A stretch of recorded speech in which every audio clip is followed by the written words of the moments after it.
Halo, berjumpa kembali dengan saya Daniel Sugiarto di dalam Bible Study, dan kali ini kita akan melanjutkan pembahasan dari video yang sebelumnya dari surat Filipi pasal yang keempat. Kemarin itu kita sempat bahas mulai dari ayat 1 sampai ayat yang ke-9. Kali ini kita lanjutkan dari ayat yang ke-10 sampai ayat yang ke-23. Jadi kita selesaikan surat Filipi pada kesempatan kali ini. Baik, sebelum kita masuk di dalam pembahasan, mari saya bacakan pada saudara apa yang dikatakan oleh firman Tuhan di dalam Filipi pasal yang keempat. Saya akan bacakan sekali lagi mulai dari ayat yang pertama sampai selesai di ayat yang ke-23. Karena itu saudara-saudara yang kukasihi dan kurindukan, sukacitaku dan mahkotaku, berdirilah juga dengan teguh dalam Tuhan. Hai saudara-saudaraku yang kekasih, Yudia ku nasihati dan Sintike ku nasihati supaya sehati sepikir dalam Tuhan. Bahkan ku minta kepadamu juga Sunsukos, temanku yang setia. Tolonglah mereka, karena mereka telah berjuang dengan aku dalam pekabaran Injil bersama-sama dengan Clemens dan kawan-kawanku sekerja yang lain, yang nama-namanya tercantum dalam kitab kehidupan. Bersukacitalah senantiasa dalam Tuhan. Sekali lagi kukatakan bersukacitalah. Hendaklah kebaikan hatimu diketahui semua orang. Tuhan sudah dekat. Janganlah hendaknya kamu khawatir tentang apapun juga, tetapi nyatakanlah dalam segala hal keinginanmu kepada Allah dalam doa dan permohonan dengan ucapan syukur. Damai sejahtera Allah yang melampaui segala akal akan memelihara hati dan pikiranmu dalam Kristus Yesus. Jadi akhirnya saudara-saudara, semua yang benar, semua yang suci, semua yang benar, semua yang mulia, semua yang adil, semua yang suci, semua yang manis, semua yang sedap didengar, semua yang disebut kebajikan dan patut dipuji, pikirkanlah semuanya itu. Dan apa yang telah kamu pelajari, dan apa yang telah kamu terima, dan apa yang telah kamu dengar, dan apa yang telah kamu lihat padaku, lakukanlah itu. Maka Allah sumber damai sejahtera akan menyertai kamu. Aku sangat bersukacita dalam Tuhan bahwa akhirnya pikiranmu dan perasaanmu bertumbuh kembali untuk aku. Memang selalu ada perhatianmu, tetapi tidak ada kesempatan bagimu. Kukatakan ini bukan karena kekurangan, sebab aku telah belajar mencukupkan diri dalam segala keadaan. Aku tahu apa itu kekurangan dan aku tahu apa itu kelimpahan. Dalam segala hal dan dalam segala perkara tidak ada sesuatu yang merupakan rahasia bagiku, baik dalam hal kenyang maupun dalam hal kelaparan, baik dalam hal kelimpahan maupun dalam hal kekurangan. Segala perkara dapat kutanggung di dalam Dia yang memberi kekuatan kepadaku. Namun baik juga perbuatanmu bahwa kamu telah mengambil bagian dalam kesusahanku. Kamu sendiri tahu juga, hai orang-orang Filipi, pada waktu aku baru mulai mengabarkan Injil ketika aku berangkat dari Makedonia, tidak ada satu jemaat pun yang mengadakan perhitungan hutang dan piutang dengan aku selain daripada kamu.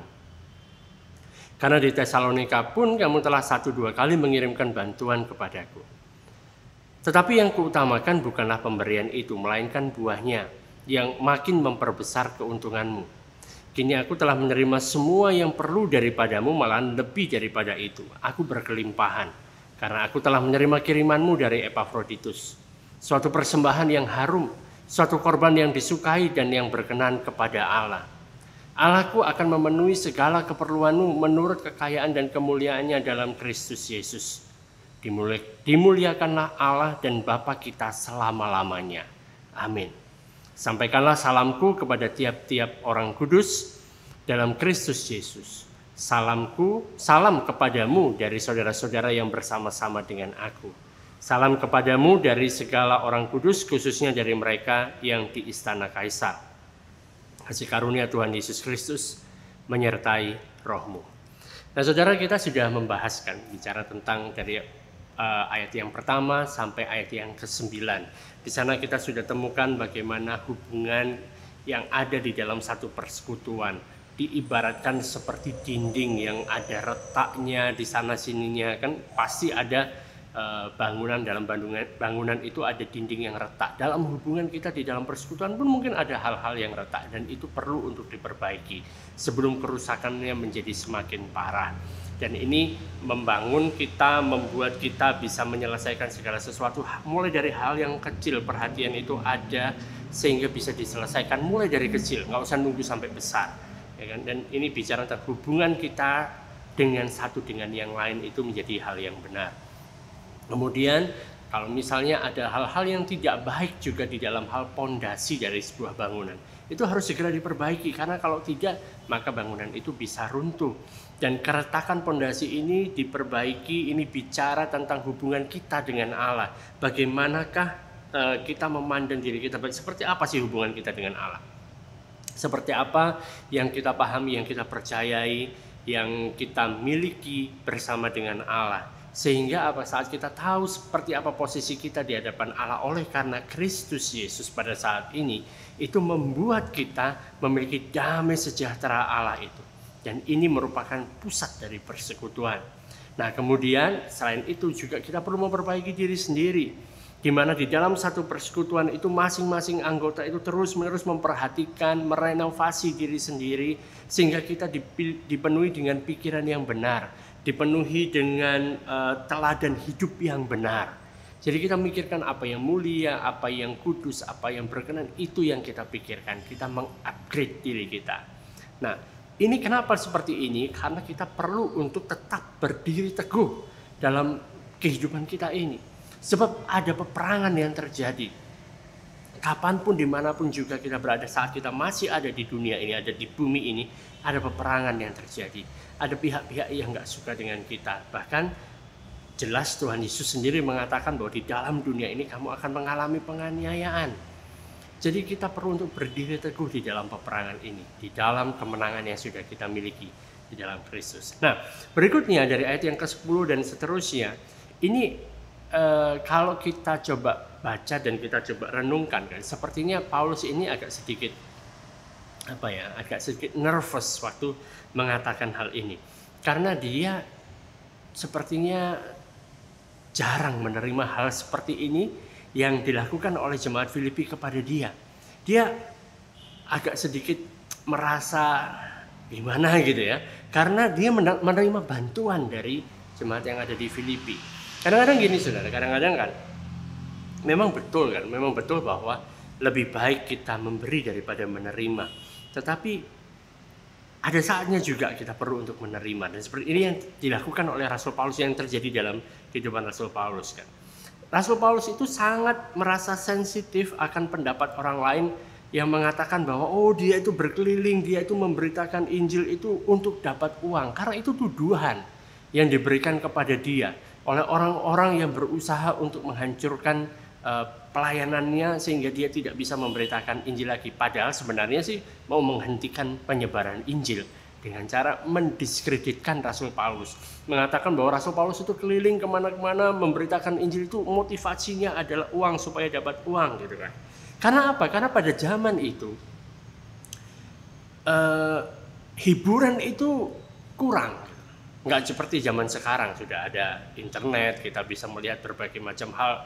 Hiburan ada banyak sekali. Pada saat itu hiburan yang mereka dapatkan itu adalah memanggil para pembicara-pembicara, para filsuf-filsuf untuk menyampaikan ide-ide baru. Dan saat mereka menyampaikan pidato mereka, menjabarkan teori mereka, mereka mendapatkan uang dari sana. Jadi ada pembicara keliling yang menyampaikan pikiran-pikiran baru, dan orang-orang itu berbondong-bondong datang untuk mendengarkan hal-hal baru yang disampaikan oleh si pembicara ini, dan mereka membayar. Nah, sampai sekarang pun juga terjadi seperti itu, karena ada banyak sekali pembicara-pembicara yang berkeliling dari satu kota ke kota lain, dari satu negara ke negara lain, dan untuk mendengarkan dia bicara harus membayar sekian jumlahnya gitu kan. Ada pembicara motivasi dan sebagainya. Itu bukan hal yang salah, nggak masalah gitu loh. Tapi ini Paulus itu sensitif dengan hal ini. Dia nggak mau bahwa orang itu benar-benar menganggap dia berkeliling menyampaikan Injil itu demi uang. Bukan demi uang yang dia lakukan. Nah, kritik yang sama yang seperti ini itu juga dilancarkan kepada para pengkhotbah, para pemberita Injil, bahwa kalau mereka berkeliling, mereka memberitakan Injil dan lain sebagainya, mereka itu sebenarnya sedang mengumpulkan uang untuk kekayaan pribadinya. Nah, saya nggak tahu dengan semuanya, semua para pengkhotbah itu apakah mereka melakukan hal yang semacam ini atau memang dengan tulus. Tapi kita berdoa mereka benar-benar dengan tulus untuk memberitakan Injil. Itu juga mengapa ya? Kalau saudara membaca di dalam surat Korintus, di sana dia mengatakan bahwa dia nggak mau menyusahkan jemaat yang ada di Korintus, dia nggak mau menerima persembahan dari mereka, nggak mau menerima uang dari mereka.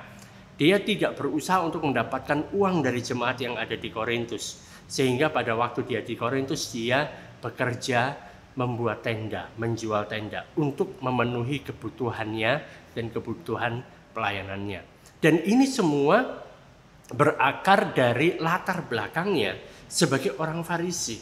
Tuhan Yesus mengatakan di dalam Lukas pasal yang ke-16 mulai dari ayat yang 13 sampai 14 dikatakan demikian, seorang hamba tidak dapat mengabdi kepada dua tuan, karena jika dengan demikian ia akan membenci yang seseorang dan mengasihi yang lain, atau ia akan setia kepada yang seorang dan tidak mengindahkan yang lain. Kamu tidak dapat mengabdi kepada Allah dan kepada Mamon. Semuanya itu didengar oleh orang-orang Farisi, hamba-hamba uang itu, dan mereka mencemoohkan dia.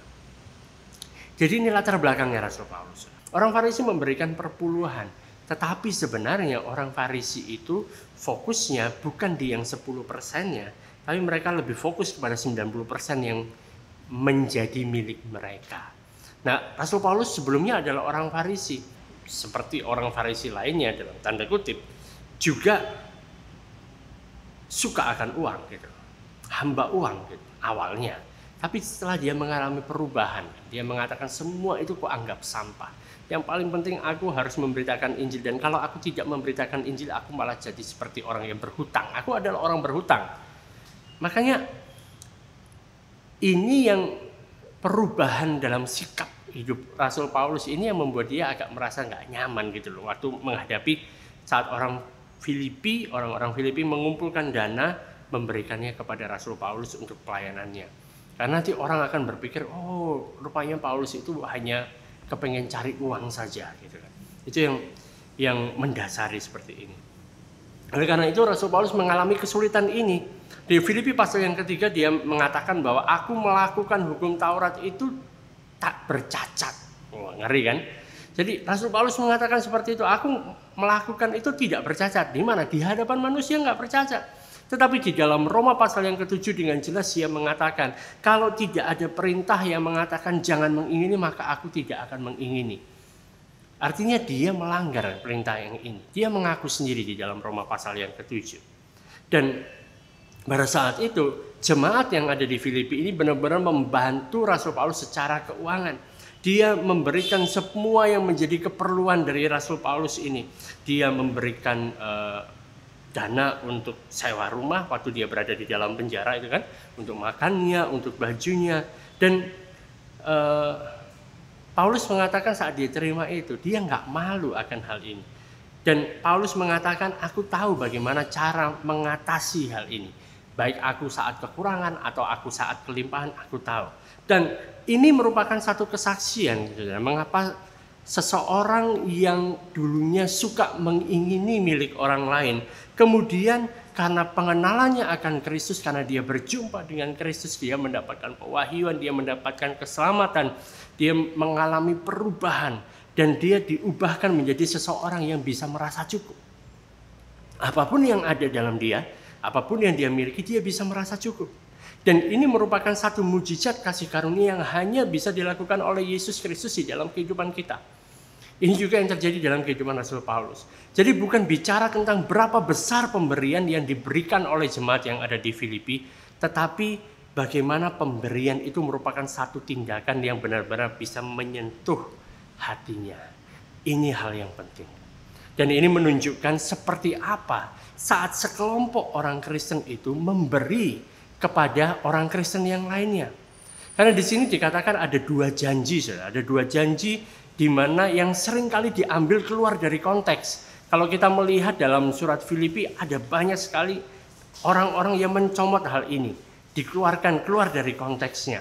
Janji yang pertama yang sering kali diambil keluar dari konteks adalah di ayat yang ke-13 dari Filipi pasal 4. Dikatakan di sana, segala perkara dapat kutanggung di dalam Dia yang memberi kekuatan kepadaku.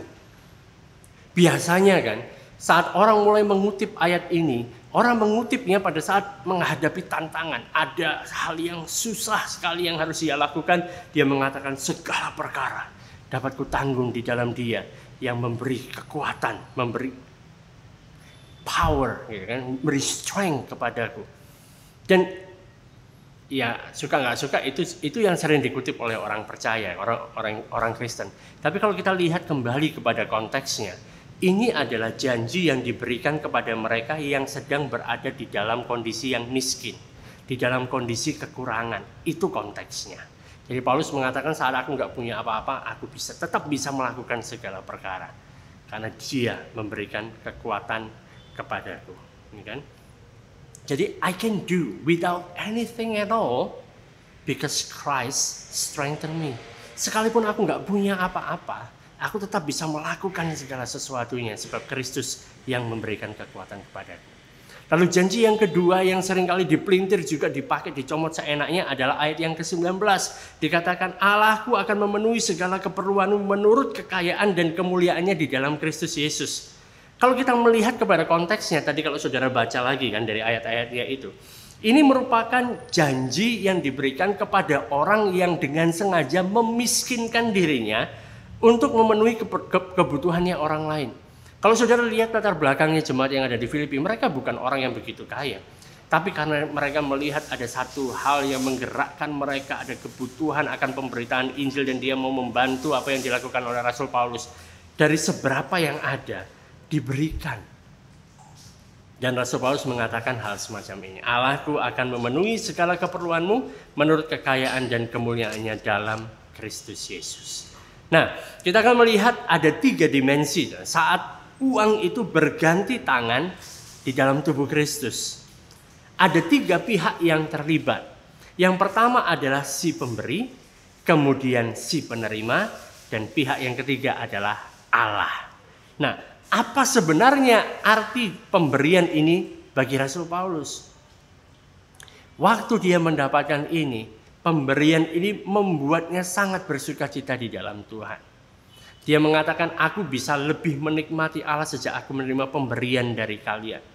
Mengapa pemberian ini membuat hubungannya dengan Allah itu makin menyenangkan, makin seakan-akan makin dekat? Karena ini menunjukkan perasaan mereka, perasaan jemaat yang ada di Filipi terhadap Rasul Paulus. Dan itu diekspresikan dengan jelas dengan pemberian yang mereka lakukan. Jadi pikiran kita, perasaan kita bisa bertumbuh. Jadi waktu kita memberi kepada seseorang, orang itu pikirannya, perasaannya terhadap kita naik gitu, berkembang gitu. Ini yang dikatakan Rasul Paulus, pikiranmu dan perasaanmu bertumbuh kembali untuk aku. Jadi bertumbuh kembali ini misalnya kalau kita gunakan dalam bahasa Inggris adalah flowered again, berkembang kembali. Ya, bukan layu tapi mulai berkembang kembali, mulai sumringah gitu istilah orang Jawa. Jadi sudah lama nggak kelihatan, kayaknya nggak ada kehidupan, kayaknya nggak ada interaksi. Tapi kemudian hal itu muncul kembali, menjadi satu hal yang indah. Dan ini mengkonfirmasi kecukupanku, kata Rasul Paulus. Ayat 11 dia katakan, kukatakan ini bukan karena kekurangan, sebab aku telah belajar mencukupkan diri dalam segala keadaan. Dan saat bicara tentang kecukupan, ini merupakan suatu hal yang perlu untuk dipelajari. Untuk kita bisa merasa cukup kita dengan apapun yang kita miliki, itu hal yang perlu kita latih. Kita mendidik diri kita untuk seperti itu. Sebab kita tidak dilahirkan dengan yang seperti itu. Kita tidak dilahirkan untuk merasa cukup. Kita lahir dengan membawa bawaan itu kebalikannya. Kita I want more, aku mau lebih lagi, aku mau lebih lagi. Dan tes yang paling besar untuk kita memiliki rasa kecukupan itu atau tidak adalah pada saat kita punya terlalu banyak atau pada saat kita punyanya terlalu sedikit. Mengetahui pada saat kita kelimpahan dan juga saat kita kekurangan. Kita bisa merasa cukup apapun yang terjadi. Apa rahasianya? Rahasianya adalah kita perlu hidup dari sumber daya batiniah, bukan dari sumber daya jasmaniah. Oleh karena itu kita bisa praktekkan hal ini. Saat situasi kita berada di dalam kekurangan, kan, sumber daya batiniah kita itu menjadi satu kekuatan kita untuk fisik kita terus berjalan. Sebab kita makan dari Yesus. Saat kita berada di dalam hal yang kurang, maka kita mengandalkan sumber daya batiniah. Pada waktu kita kelimpahan, ingat hal-hal yang spiritual, hal-hal yang rohani. Jadi sekalipun mau kurang ataupun lebih, aku tidak hidup dari apa yang ada di luar, melainkan aku hidup dari apa yang sudah ada di dalam. Nah, ini penting. Nah, apa arti sebenarnya pemberian ini bagi jemaat Filipi? Kalau tadi dari segi penerimanya yaitu Rasul Paulus merasakan seperti itu. Sekarang dari jemaat Filipi sendiri apa gitu? Nah, di sini Rasul Paulus yang digunakan adalah bahasa komersil. Bahwa dia mengatakan bahwa saat memberi bagi tubuh Kristus itu bukan satu sumbangan. Saat saudara memberi untuk orang-orang yang melayani, saudara memberi untuk pelayanan, memberi untuk gereja, memberi untuk pemberitaan Injil, itu bukan sumbangan, saudara. Tetapi itu merupakan transaksi bisnis, semacam investasi.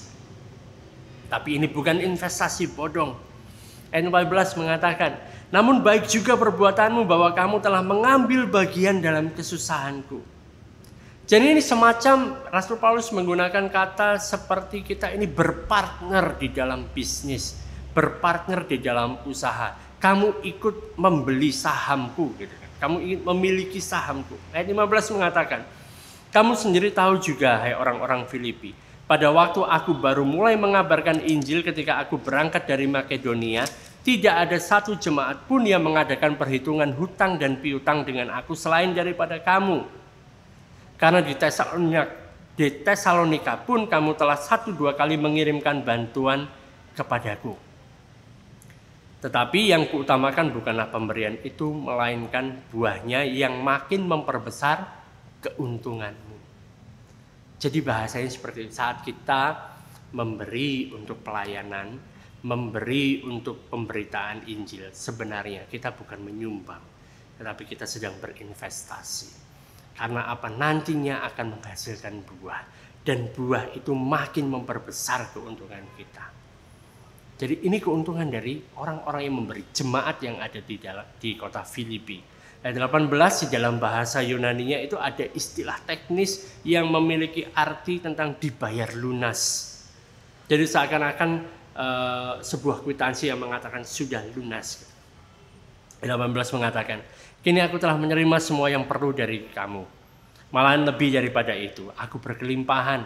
Karena aku telah menerima kirimanmu dari Epafroditus, suatu persembahan yang harum, suatu korban yang disukai dan yang berkenan kepada Allah.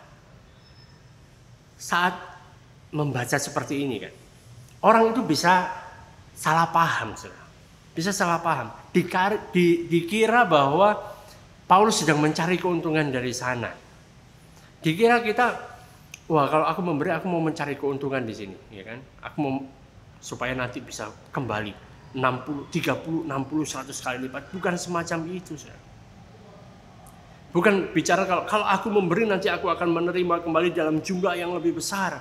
Oleh karena itu kalian ya kalau mau diberkati maka kalian harus memberi di dalam pelayananku. Maka kalian akan diberkati 30, 60, 10 kali lipat, 100 kali lipat, 10 kali lipat.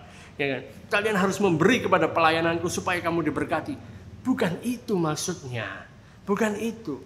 Sebab apa? Di sini kan, waktu melakukan hal semacam ini, waktu memberi untuk pelayanan, waktu memberi untuk pemberitaan Injil, Allah ikut terlibat di dalamnya. Saat saudara memberi, saat saya memberi, Allah itu melihat, Allah itu memperhatikan. Dan apapun yang dilakukan bagi anak Allah itu sebenarnya sedang dilakukan bagi Allah. Jadi apa sebenarnya arti pemberian ini bagi Allah? Artinya adalah yang pertama, saat si jemaat Filipi ini, saat saudara dan saya, kita memberi untuk mendukung pekerjaan Tuhan, untuk mendukung pekerjaan pelayanan, untuk mendukung pemberitaan Injil. Itu merupakan aroma yang harum yang menyenangkan Allah. Bagikan korban bakaran. Kalau kita membaca dalam perjanjian lama saat korban bakaran dinaikkan, itu menjadi aroma yang harum di hadapan Allah. Saat kita memberi, saat kita dari apa yang kita miliki kita berikan, itu menjadi aroma yang harum di hadapan Allah. Dan yang kedua, menjadi korban yang berkenan. Sebab bukan lagi bicara tentang korban binatang. Kita sudah memiliki Yesus. Waktu kita memberi, itu menjadi satu korban yang berkenan. Memberikan tubuh sebagai persembahan yang hidup, yang kudus dan yang berkenan. Artinya apa? Kita juga bisa memberikan harta kita bagi orang lain. Kita bisa berikan itu, menjadi korban yang berkenan. Dan Paulus mengatakan ini merupakan satu tindakan penyembahan. Pada saat kalian mencukupi kebutuhanku, sebenarnya kalian sedang menyembah Tuhan dengan apa yang kalian miliki. Ini merupakan genuine sacrifice. Kenapa sacrifice? Karena ini merupakan korban. Kalian harus, it cost something to do this, gitu.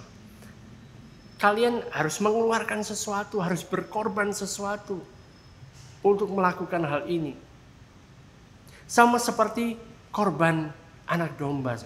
Anak domba itu yang diberikan adalah yang sulung dan yang paling kuat. Itu yang dikorbankan. Berkorban. Karena kalian sudah melakukan semuanya ini, maka dia mengatakan, Allahku akan memenuhi segala keperluanmu menurut kekayaan dan kemuliaannya dalam Kristus Yesus. Memenuhi segala keperluanmu, bukan keinginanmu ya. Bicara tentang memenuhi keperluanmu. Nah, memenuhi keperluanmu. Sehingga apa? Dimuliakanlah Allah dan Bapa kita selama-lamanya. Amin. Nah, lalu setelah itu masuk di dalam salam penutup. Dan saat bicara tentang salam kan dalam kehidupan orang Kristen, salam itu sangat penting. Mengapa salam itu penting? Karena yang pertama menghargai orang yang disalami dan melihat dia sebagai seorang pribadi gitu. Diuangkan, istilahnya diuangkan, diorangkan. Jadi dihargai. Kemudian yang kedua, mengapa salam itu adalah karena itu reinforce relationship, bahwa hubungan ini semakin dipererat karena kita menyampaikan salam. Juga bisa menyampaikan keprihatinan kita, mengekspresikan keprihatinan kita, perhatian kita sama orang, kita mengucapkan salam. Dan juga waktu kita mengucapkan salam kan, kita juga ingin suatu hal yang baik itu terjadi pada orang lain. Nah, ini mengapa salam itu penting. Dan salam yang terbaik yang bisa kita katakan kepada orang lain adalah ayat 23. Kasih karunia Tuhan Yesus menyertai rohmu. Dan dengan salam ini kita akhiri Bible Study surat Filipi. Kiranya kasih karunia Tuhan Yesus Kristus menyertai rohmu. Dia yang begitu kaya sudah menjadi miskin supaya kamu menjadi kaya. Haleluya. Sampai jumpa kembali di dalam Bible Study berikutnya. Tuhan Yesus memberkati.